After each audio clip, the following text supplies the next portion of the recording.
بسم اللہ الرحمن الرحیم الحمدللہ رب العالمین والصلاة والسلام علی اشرف الانبیاء و سید المرسلین اما بعد رب اشرح لی صدری ویسر لی امری واحلل عقدۃ من لسانی یفقہوا قولی ربنا زدنا علما اللہم فقہنا فی الدین۔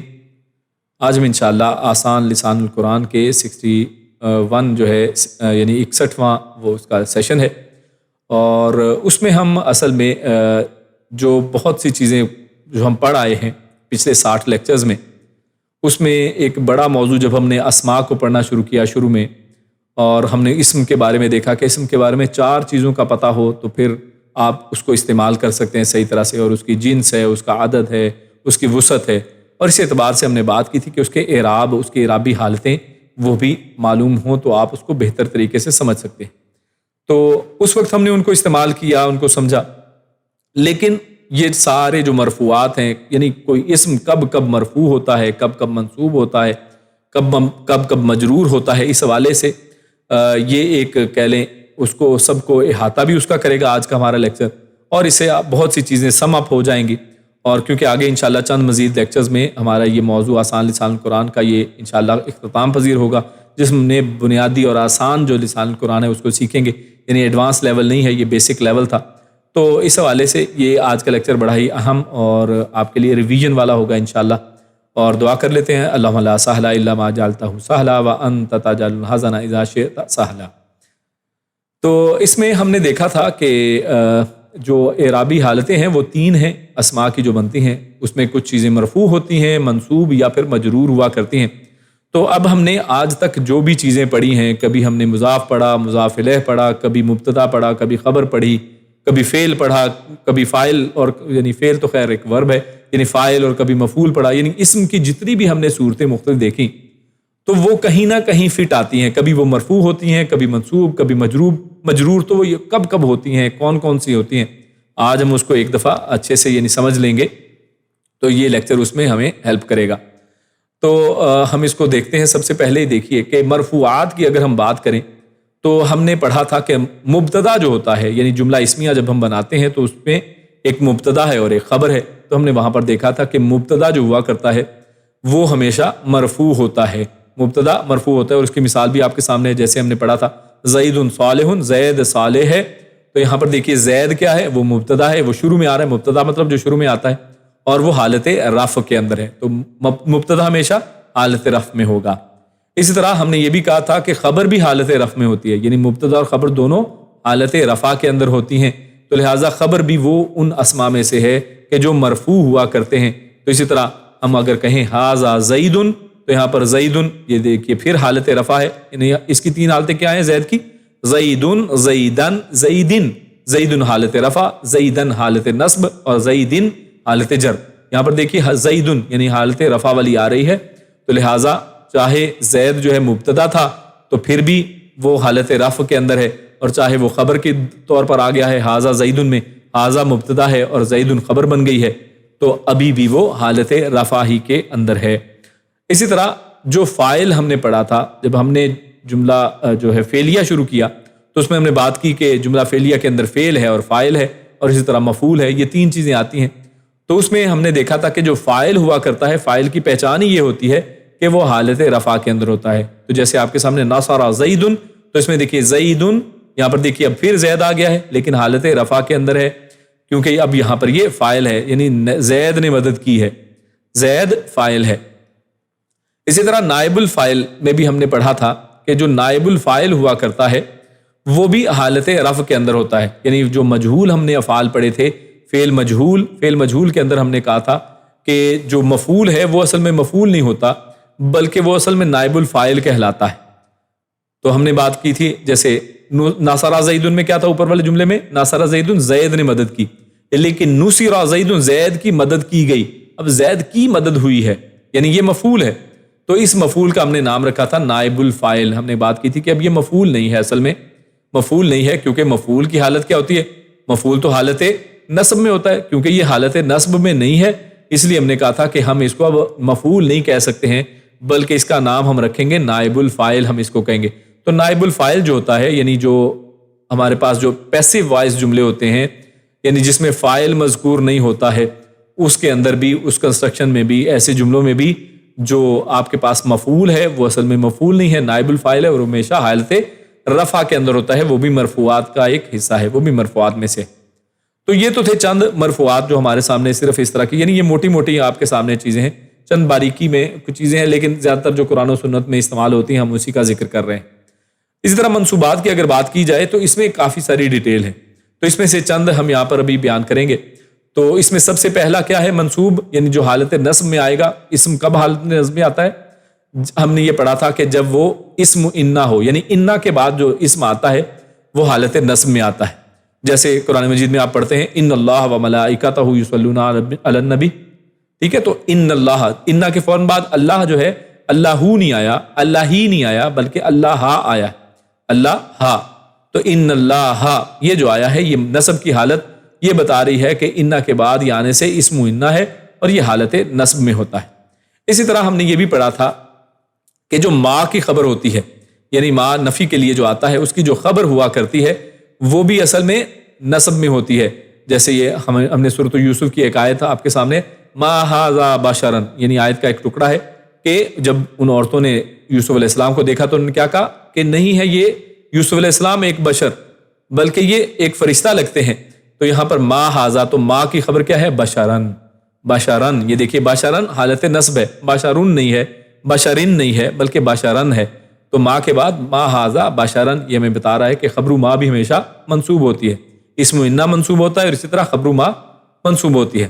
اسی طرح ہم نے ایک اور چیز دیکھی تھی، مختصراً غالباً دیکھی تھی ہم نے، لائے نفی جنس جسے کہا جاتا ہے، یعنی یہ وہ لام ہے، وہ لا ہے، یعنی نفی کے لیے وہ لا استعمال ہوتا ہے کہ جو اس طرح کی جنس کی ہر طرح کی چیز کی نفی کر دیتا ہے۔ یعنی اگر یہ لا آئے تو اس کے بعد اس کا بعد آنے والا جو اسم ہے وہ ہمیشہ، وہ کیسے پتہ چلے گا یہ لائے نفی جنس ہے؟ کیونکہ اس کے بعد آنے والا اسم وہ کیا ہوگا؟ وہ بھی منصوب ہوگا۔ تو یہ دیکھیے کیا ہے؟ لا ریبہ، ہم نے اس میں دو باتیں کی تھی، ایک تو وہ منصوب ہوگا اور دوسرا اس کے اوپر ایک حرکت ہوگی، دو حرکتیں نہیں ہوگی، یعنی ریبن نہیں ہے، یہاں پہ ریبہ ہے، اور دوسرا ریبہ ہے، ریبو یا ریبی نہیں ہے، ریبہ، یعنی اس کی حالت نصب ہے، اس کی حالت رفع یا جر نہیں ہے۔ تو لا کے بعد ریبہ آیا تو اصل میں اسی کی مثال ہے جو سورۃ البقرہ کے بالکل شروع میں ہے کہ ذالک الکتاب لا ریب فیہ، یہ وہ کتاب ہے جس میں کسی قسم کا کوئی شک نہیں۔ تو لا ریبہ یعنی لائے نفی جنس ہے، یعنی ریب کے جنس کی کوئی بھی، یعنی شک کسی طرح کا بھی ہو وہ اس قرآن میں نہیں ہے۔ قرآن میں کسی طرح کا کوئی شک نہیں ہے، وہ کوئی ہسٹوریکل ہو، وہ کوئی گرامیٹیکل ہو، وہ کوئی حقائق کے بارے میں، وہ کوئی قیامت کی باتیں ہوں، کوئی مستقبل کی باتیں ہوں، وہ ماضی کی باتیں ہوں، وہ اللہ رب العزت نے جو کچھ بیان کیا ہے حق بیان کیا ہے۔ اس کے بعد ہم نے یہ بھی بات دیکھی تھی کہ منادا جو ہے، منادا مضاف ہو تو وہ بھی جو ہے وہ بھی منصوب ہوتا ہے، یعنی وہ حالت نصب میں آتا ہے۔ یعنی منادا کسے کہتے ہیں؟ یعنی بلانے کے لیے، اے، یا ہم اردو میں بولتے ہیں نا، یعنی عربی میں ہم نے کہا تھا یا ایھا، ٹھیک ہے؟ تو یہ یا ایتھا، یہ جو الفاظ ہم نے بات کی تھی، تو یا نساء النبی، یا نساء، اب یہ دیکھیں یا نساء، یا اسی طرح ہم کہتے ہیں ربنا، یعنی اے ہمارے رب، وہاں پر بھی اے ہمارے رب کا میں ربنا، ربا، غور کیجیے، ربو نہیں کہہ رہے، ربی نہیں کہہ رہے، بلکہ ربا کہہ رہے ہیں۔ تو جتنے بھی منادہ ہیں، یعنی جس میں ندا دی جاتی ہے، پکارا جاتا ہے، بلایا جاتا ہے، تو وہ جتنے بھی اسماء ہیں وہ کیا آتے ہیں؟ وہ ہمیشہ حالت نصب میں آتے ہیں۔ یا نساء، یا نساء النبی، یہاں پر یہ بات ہو رہی ہے قرآن مجید میں کہ اے نبی صلی اللہ علیہ وسلم کی عورتوں، یعنی پردوں کے احکامات کے حوالے سے بات جہاں پر آتی ہے اس کا ذکر ہے۔ اس کے بعد ہم نے دیکھا کہ مفعول جو ہوتے ہیں، یعنی فاعل ایک ہوتا ہے، ایک مفعول، یعنی جس پر عمل ہو، جس پر کوئی کام ہو، تو وہ مفعول جو ہے وہ بھی حالت نصب میں ہوتا ہے۔ ہم نے یہ بات دیکھی تھی، جیسے دیکھیے ہمارے سامنے مثال ہے، خالق الانسان، خالقہ، اس نے پیدا کیا، کس کو؟ انسان کو، تو انسان مفعول ہے، تو لہٰذا الانسان نہ، یعنی اس کا حالت نصب ہے، الانسانو نہیں ہے، الانسانی نہیں ہے، بلکہ الانسان نہ ہے، یعنی یہ حالت نصب ہے، جس سے ہمیں پتہ چل رہا ہے کہ یہ مفعول ہے۔ تو یہ چارٹ آپ کے لیے بڑا ہی اہم، بڑا ہی آسان ہوگا، اگر پرنٹ کر کے رکھ رہے ہیں تو بڑی آسانی سے معنی آپ نکال سکتے ہیں کہ یہاں پر اس کا کیا معنی ہوگا، کہ ہاں یہاں پر یہ فاعل ہے، یہ مفعول ہے، یا یہ اسم انا ہے، خبر ما ہے، اسم لائے نفی جنس ہے، منادہ ہے، یہ مبتدا ہے، خبر ہے، فاعل ہے، نائب الفاعل ہے، تو بڑا ہی آسان آپ کے لیے ہو جائے گا۔ اسی طرح مجرور کی اگر ہم بات کریں، منصوب کی آگے ہم تھوڑی سی مزید بات کریں گے انشاءاللہ۔ تو مجرور کی اگر ہم بات کریں تو دیکھیں کہ مجرور میں جو مضاف الیہ ہے، یعنی ہم نے مرکب اضافی دیکھا تھا، اس میں دیکھا تھا کہ مضاف ہوتا ہے اور مضاف الیہ ہوتا ہے. تو جو مضاف الیہ ہوا کرتا ہے وہ ہمیشہ حالت جر میں ہوتا ہے. جیسے ہم نے کہا رب السماوات والارض قرآن میں ہے، تو رب السماواتی یعنی آسمانوں کا رب، تو یہ اضافت ہے، نسبت ہے، یعنی آسمانوں کی اس کے رب کی طرف، یعنی آسمانوں کا رب ہے. تو یہاں پر جو السماواتی مضاف الیہ ہے، یہ غور کیجئے ہمیشہ کہاں پہ ہوگا؟ حالت جر میں ہوگا، مجرور ہوگا. ٹھیک ہے، تو یہ مجرورات میں سے سب سے پہلی چیز جو ہے مضاف الیہ ہے کہ جو ہمیشہ حالت جر میں ہوتا ہے. اسی طرح حرف جر جو ہے خود، اور اس کے بعد آنے والے جو اسما ہیں وہ بھی کیا ہوتے ہیں؟ حرف جر اپنے بعد میں آنے والے اسم کو جر میں لے جاتا ہے. جیسے فی قلوبہم مرض، تو فی کے بعد جب قلوب آیا تو قلوبن نہیں آیا، قلوبن نہیں آیا، قلوبی آیا، قلوبی یعنی اس کی حالت جر آئی ہے. یا اور بہت سی مثالیں قرآن مجید میں سے، احادیث میں سے آپ اس طرح کی لے سکتے ہیں.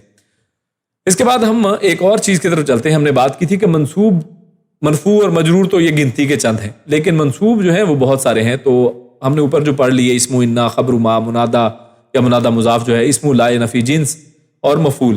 تو مفعول میں مفعول کئی طرح کا ہے. تو عربی گرامر جب ہم پڑھتے ہیں تو مفعول کی گرامر والوں نے 5 قسمیں کی ہیں، مفاعیل خمسہ جنہیں کہتے ہیں. یعنی 5 طرح کے مفعول ہوا کرتے ہیں. مفعول کتنی طرح کے؟ 5 طرح کے ہمارے سامنے آتے ہیں. تو ان کو ہم بڑی مختصر انشاءاللہ آج کے درس میں دیکھیں گے، اور اگلے انشاءاللہ درس میں ہم یہی جو مفاعیل خمسہ ہیں ان کی قرآن و سنت سے ہم انشاءاللہ مثالیں دیکھیں گے تاکہ یہ چیز بڑی واضح ہمارے سامنے ہو جائے. تو مفعول کی پہلی قسم جو ہمارے سامنے آتی ہے، جیسے ہمارے سامنے یہ دیکھیے ضربت زیدن، ضربت زیدن ہم کہہ رہے ہیں تو کیا مطلب ہے کہ میں نے مارا زید کو، میں نے زید کو مارا. تو زید کیا ہے؟ یہاں پر مفعول ہے. یہ تو بالکل عام ہو گیا، یہ ہم نے پڑھا تھا جملوں کے اندر. تو یہ وہی والا عام والا مفعول ہے. یعنی یہ وہ کون سا مفعول ہے؟ یعنی مفعول جس پر فعل واقع ہوتا ہے. مفعول کون سا ہے؟ جس پر کوئی فعل ہوا ہے، یعنی جس کو مارا گیا ہے وہ زید ہے. تو لہٰذا یہ نصب آتا ہے. ضربت زیدن میں زیدن کیا ہے؟ نصب آیا ہے. یعنی یہ ہم کیوں اصل میں مفاعیل خمسہ پڑھ رہے ہیں؟ اس لیے کہ ہم نے اوپر 4-5 کا نام تو لے لیا، اسم انا، خبر ما، منادا، اسم لا نفی جنس. لیکن آپ کہیں گے کہ قرآن مجید میں بہت سی ایسی مزید چیزیں آ رہی ہیں جو ہمیں مفعول نہیں لگ رہی ہیں، لیکن وہ بھی نصب، حالت نصب کے اندر ہیں. تو وہ اصل میں کیا چیزیں ہیں؟ تو اس کا معمہ بھی آپ کو اس لیکچر کے بعد انشاءاللہ حل ہو جائے گا، اور قرآن مجید کا بڑے بہترین انداز میں آپ ترجمہ کر سکتے ہیں. قرآن مجید کو سمجھنے میں مزید انشاءاللہ آسانی ملے گی. تو یہاں پر ہم جو کہہ رہے ہیں ضربت زیدن، تو یہاں پر جو زید نے، زید یعنی میں نے زید کو مارا ہے، تو زید مفعول ہے، وہی جو عام والا مفعول ہے. اور اس کو گرامر کی زبان میں جو اس کا اصل ٹپیکل نیم ہے، جو ٹرمینالوجی ہے، وہ ہے مفعول بہی. اس کو کہتے ہیں مفعول بہی، یعنی وہ مفعول جس پر فعل واقع ہوا ہوتا ہے. تو یہ وہ اصل میں وہ مفعول ہوتا ہے ضربت زیدن، یعنی سمپل والا مفعول ہے. اب ایک اور مثال لیتے ہیں. وہاں پر ہے ضربتہ، یعنی میں نے مارا اس کو تعدیباً. یہ آگے لکھا ہوا ہے تعدیباً، میں نے اس کو تعدیباً مارا. یعنی کوئی آپ سے پوچھے کہ تم نے اس کو مارا، بھی کیوں مارا آپ نے اس کو؟ تو آپ آگے اس کی ریزن بتا رہے ہیں، وجہ بتا رہے ہیں کہ میں نے اسے ادب سکھانے کے لیے مارا ہے، اس کو سبق سکھانے کے لیے مارا ہے. تعدیباً یعنی ادب، ہم اردو میں زبان میں یہ لفظ استعمال کرتے ہیں. تو تعدیباً آگے آپ نے لکھ دیا. اب غور کریں اس کی حالت کون سی ہے؟ حالت نصب ہے. زیدن جیسے اوپر تھا اس کی حالت نصب، تعدیباً یہاں پر بھی حالت نصب آئی ہے یہاں پر. تو میں نے اس کو سبق سکھانے کے لیے، ادب سکھانے کے لیے مارا ہے. تو اب غور کیجئے یہ جو مارنے کا لفظ تعدیباً آیا ہے، یہ کس لیے آیا ہے؟ یہ آیا ہے اسم جو فعل واقع ہونے کی وجہ بتائی، یہ وجہ بتا رہا ہے. یعنی پوچھا نا کہ میں نے اس کو مارا، بھائی کیوں مارا؟ تعدیباً یعنی یہاں پر وجہ بتائی جا رہی ہے. تو یعنی یہ وہ مفعول ہے، مفعول کی جگہ پر یہاں پر آیا ہے. ضربتہ، یہاں پر ہو بھی مفعول ہے، یعنی اس کو مارا ہے، لیکن اس کی وجہ بتانے کے لیے مفعول کے ساتھ ایک اضافی لفظ لگا تعدیباً. تو یہ جو اضافی لفظ لگا ہے یہ بھی اصل میں مفعول ہی کہلاتا ہے، لیکن اس کا اپنا ایک نام ہے. اور یہ کس لیے آتا ہے؟ یہ اس کی فعل کے واقع ہونے کی وجہ کو بتاتا ہے، یعنی وجہ کیا ہوئی تھی جس کی وجہ سے یہ فعل ہوا ہے، اس فعل کی وجہ بتاتا ہے، تو اس کی ریزن بتاتا ہے. تو یہاں تر تعدیباً کہہ کر ریزن بتائی گئی ہے، تو اس کو کہتے ہیں مفعول لہو، یعنی وہ فعل، وہ مفعول جو ریزن بتائے، جو واقع ہونے کی، کسی فعل کے ہونے کی وجہ بتائے، مفعول لہو. تو ضربتہ تعدیباً، میں نے اسے ادب سکھانے کے لیے مارا ہے، اس وجہ سے مارا ہے تاکہ وہ ادب سیکھ جائے. تو یعنی یہاں پر وجہ بتائی گئی. اسی طرح تیسری جو اس کی قسم آتی ہے ہم مثال کے طور پر دیکھ لیتے ہیں کہ ضربتہ، میں نے اس کو مارا، لیلن، کب مارا؟ اب یعنی وہ کوئی پوچھتا ہے کہ جناب ٹھیک ہے چلو ادب سکھانے، کب مارا تھا بھائی اس کو؟ لیلن، میں نے اس کو رات کو مارا تھا. اور کہاں مارا تھا؟ امام المسجدی، میں نے مسجد کے سامنے مارا تھا. اب جو بھی ایک مثال یہاں پہ سمجھنے کے لیے ہم بات کر رہے ہیں، اب اس کی بحث میں نہیں پڑتے کیوں مارا تھا اور کیا تھا. تو خیر یعنی میں نے اس کو مارا کہاں پر؟ لیلن، رات کو، اور مسجد کے پاس، مسجد کے سامنے. اب یہ دیکھیے لیلن یہ کیا ہے؟ یہ بھی حالت نصب میں آیا ہے، یعنی یہ بھی ہمیشہ منصوب ہوتا ہے. اور امام المسجدی، امامو امامینی کا اماما یعنی منصوب ہے، یہ بھی حالت نصب کے اندر ہے. امام المسجدی، مسجد کے سامنے. تو یہاں پر لیلن اور امام المسجدی، لیلن کیا ہے؟ یہ ایک وقت کو بتا رہا ہے، اور امام المسجدی ایک جگہ کو بتا رہا ہے. ٹھیک ہے، تو یہی جو عمل ہوا ہے، فعل جو ہوا ہے، اس فعل کے واقع ہونے کی جگہ کو یا وقت کو جو اسم بتاتا ہے، جس میں اس کے فعل کا وقت یا جگہ بتائی جائے، تو اس کو بھی اصل میں نصب استعمال کیا جاتا ہے، اور وہ بھی مفعول ہی کی ایک قسم ہے، مفعول ہی کنسیڈر ہوتا ہے، کیونکہ ضربتہ اس کو مارا گیا ہے. اور کب کب مارا گیا وہ سارا اس کے حوالے سے جو باتیں ہو رہی ہیں یہ اصل میں مفعول ہی کہلاتی ہیں. لیکن اس مفعول کو کیا کہتے ہیں؟ مفعول فیہ، یعنی مفعول یعنی کس حالت میں، کس جگہ پر، کس وقت پر اس کو مارا گیا، تو فیہ، یہ مفعول فیہ کہلاتا ہے. اور اسی کو بعض اوقات ظرف بھی کہتے ہیں، اور آپ نے اردو زبان میں سیکھا ہوگا، پڑھا ہوگا اپنے زمانے میں کہ ظرف زمان اور ظرف مکان دو ہوتے ہیں. تو یہ اصل میں وہی چیز ہے. اس کو ظرف بھی بولتے ہیں، ظرف مکان یعنی اس کی جگہ بتائی گئی امام المسجدی، اور ظرف زمان یعنی زمانہ وقت بتایا گیا لیلن، رات کو. تو یہ مفعول فی ہوتا ہے، یا پھر ظرف اس کو بولتے ہیں. جو نمبر 3 پر ہم نے دیکھا کہ 3 قسم کے مفعول ہم نے سیکھ لیے. 2 باقی ہیں مفاعیل خمسہ. تو چوتھا جو ہے یہ قرآن کریم میں بہت ہی کم ہے، یعنی شاید غالباً کوئی ایک آدھ جگہ پر ہے. تو یہاں پر اس کی مثال ہم لیتے ہیں، ضربتہ وحامدا. ضربتہ کا مطلب کیا ہے؟ میں نے اس کو مارا. ضربتہ میں نے مارا، ہو اسے. اب میں نے مارا اس کو، پتہ چل گیا کس نے مارا ہے، میں نے. کس کو مارا ہے؟ اس کو. آگے لکھے وحامدن، وا اور حامدن، اور حامد. اور حامد کی حالت کیا ہے؟ دیکھیں حالت نصب ہے. حالت نصب ہو تو کیا ہوتی ہے؟ وہ تو نارملی مفعول ہوتا ہے، یعنی میں نے مارا اس کو اور حامد کو نہیں. یہ جو وا یہاں پر آیا ہے نا، یعنی اگر یہاں پہ ہوتا ضربتہ حامدن، یہاں پہ واؤ نے آ کر ایک کام یہ کیا ہے کہ واؤ یعنی یہ اصل میں مع کے معنی میں آیا ہے. واؤ کس معنی میں آیا ہے؟ مع کے معنی میں، یعنی ساتھ کے معنی میں. یعنی اسم، اس کو ہم اس طرح سے سمجھ لیں گے کہ یہ وہ اسم ہے جو مع کے معنی والی واؤ کے بعد آئے. یعنی وہ واؤ جس کا معنی کیا بن رہا ہے؟ مع والا. یعنی میں نے اس کو مارا وحامدن، یعنی حامدن حالانکہ یہاں پر مفعول نظر آ رہا ہے، یعنی اس کی حالت نصب نارملی مفعول کی ہوتی ہے، لیکن واؤ جو ہے مع کے معنی میں ہے. یعنی میں نے اور میرے ساتھ حامد نے مارا ہے اس کو، یعنی میں نے اور حامد نے مل کر پٹائی کی ہے اس کی. ضربتہ وحامدن، یعنی میں نے اس کو مارا اور حامد نے اس کو مارا ہے. اور یہاں پر واؤ جو ہے وہ مع کے معنی میں ہے، اور یہاں پر حامد کی حالت رفع جو ہے وہ واؤ زبر اس کے پہلے کیونکہ آ گیا ہے، اس نے ہمیں بتایا ہے کہ یہ واؤ مع کے معنی میں ہے، یہ واؤ اور والا نہیں ہے. اور اس وجہ سے حامد کے اوپر بھی اتنا ہی الزام ہے. ہاں اس کے اندر مین بندہ کون ہے؟ ضربتو، میں نے مارا، اور میرا ساتھ دیا ہے حامد نے، اس لیے یہ مع کے معنی میں ہم اس کو لیتے ہیں، اس لیے اس کو مفعول مع کہتے ہیں، یعنی یہ میرے ساتھ تھا. تو یہ بھی جو ہے مفعول مع ہو، لیکن یہ بہت کم قرآن کریم میں آتا ہے. تو یہ سمجھیں آپ اس کو بھول بھی جائیں تو کوئی بات نہیں. اس کے بعد 5ویں جو قسم ہے جو اکثر آئے گی اور ہم دیکھیں گے وہ ہے ضربتہ ضربن. یہاں پر ضربتہ ضربن ہم کہہ رہے ہیں، یعنی میں نے اس کو مارا ضربن. اب غور کریں، ضربتہ میں نے کہہ تو دیا تھا کہ میں نے اس کو مارا. اب ضربن یہ وہی جو ضرب کا لفظ ہے، مارنے کا جو لفظ ہے، اس کو دوبارہ یہاں پر لایا جا رہا ہے. ضربن کو دوبارہ لایا گیا ہے، لیکن یہاں پر اس کا مصدر آیا ہے، یعنی مارنا. ضربن کا مطلب کیا ہے؟ مارنا. ضربتہ میں نے اسے مارا، وہاں پر فعل تھا، لیکن یہاں پر مصدر ہے ضربن، مارنا. اب اس کو لانے کی ضرورت کیا پڑی ہے؟ میں نے اس کو مارا، یعنی کسی کو سمجھے آپ نے بتایا کہ میں نے اس کو مارا، کسی نے کہا یار تم کیسے مار سکتے ہو اس کو؟ تو آپ نے کہا کہ نہیں وہ میں نے لٹرل مارا ہے اس کو، میں صرف ویسے نہیں کہہ رہا. بعض کا تو ہوتا ہے نا، بندہ کہتا ہے میں نے اس کو مارا، حالانکہ صرف 2-4 جگتیں ماری ہوتی ہیں یا 2-4 صرف باتیں کی ہوتی ہیں. تو یہ اس انداز میں نہیں مارا. آپ اس کو یقین دلانا چاہتے ہیں کہ نہیں یقیناً آپ نے اس کو مارا ہے، تو آخر میں آپ دوبارہ سے اس کا مصدر جب لے آتے ہیں اور وہ بھی حالت نصب میں آتا ہے، تو یہ اصل میں یہ بھی مفعول کہلاتا ہے. اور اس کو ہم کہیں گے کہ اسم، یعنی ایسا اسم ہے جو فعل کی تاکید کرنے کے لیے آتا ہے. یعنی یہاں پہ دیکھیں ضربتہ ضربن کا کیا معنی ہوگا؟ کہ میں نے اس کو یقیناً مارا ہے، یعنی میں نے اس کو صحیح طرح جیسے مارنا ہوتا ہے نا ویسے مارا ہے، میں نے اس کو مارا ہے مارنا، یعنی جیسے مارا جاتا ہے ویسے اس کو میں نے مارا ہے، یعنی صرف زبانی کلام میں نہیں مارا ہے۔ تو یعنی یہ تاکید کے معنی میں بھی بعض کو آتا ہے، اس طرح تعداد بتانے کے لیے بھی آتا ہے کہ میں نے اس کو مارا ہے ایک دفعہ۔ ضربن کا معنی یہ بھی ہو سکتا ہے کہ میں نے اسے مارا ہے ایک دفعہ، آپ نے یہ بھی بتانا ہو کہ میں نے ایک دفعہ مارا ہے 10 دفعہ مارا ہے، تو یہ بھی آپ یہاں پر جو استعمال کریں گے منصوب بھی استعمال کریں گے، حالت نصب میں ہوگا، اور وہ بھی مفعول ہی کہلائے گا۔ اور تاکید کے لیے، تعداد کے لیے، یا کیفیت بتانے کے لیے کہ آپ نے واقعی اس کو مارا ہے یا وہ لٹرل تھا یا اس کی نوعیت کیا تھی، تو اس کے لیے جو بھی آئے گا آگے مثالوں میں ہم انشاءاللہ دیکھیں گے۔